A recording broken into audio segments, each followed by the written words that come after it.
And William Lane Craig correctly pointed out that this argument, just the first premise of this argument, that all sentient things have a cause, is just not true. It's just not justified. That's just not true, Dorpatan. You are assuming that all sentient things must have a cause.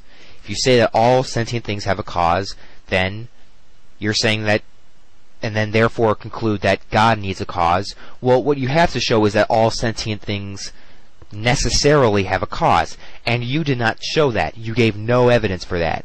Jake, I wanted to take the time to answer your scathing video where you said or implied that the first premise of my argument from Sentience is not true or justified. First of all, I want to say I will mostly ignore the part of your video where you viciously attacked and insulted me and write it up to being the inane ranting of a kid acting typically childish.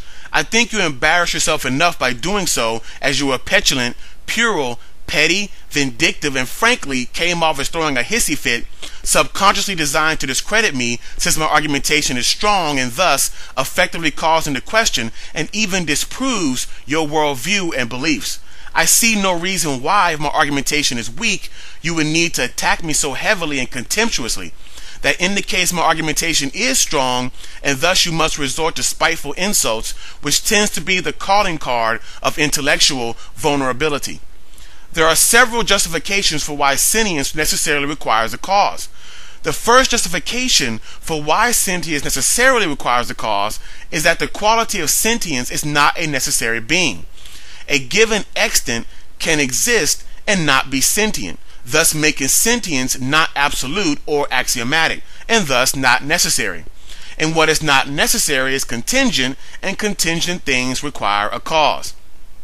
The second logical justification for why sentience necessarily requires a cause was intellectually innovated by a person who gave himself the screen name Soup Flakes. Credit for this second reason goes to him.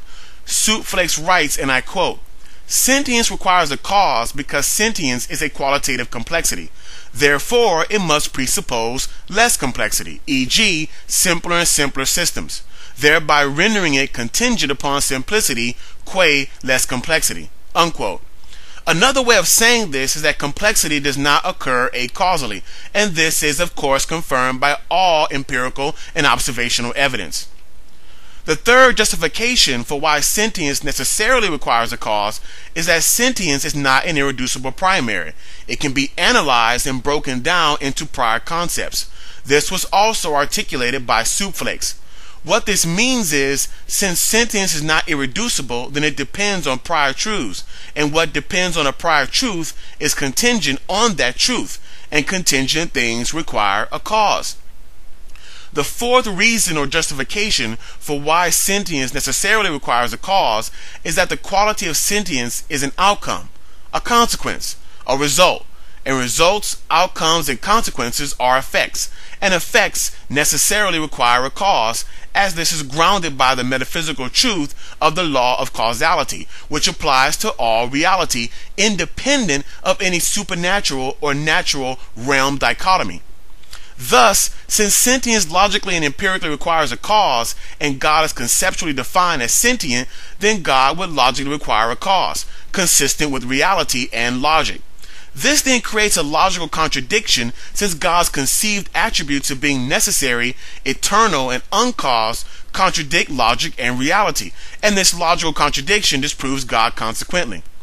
With my argument fully substantiated, I challenge either Migkillertwo or Dr. William Lane Craig to either refute my justifications for why sentience requires a cause, or intellectually innovate argumentation for why sentience can occur acausally.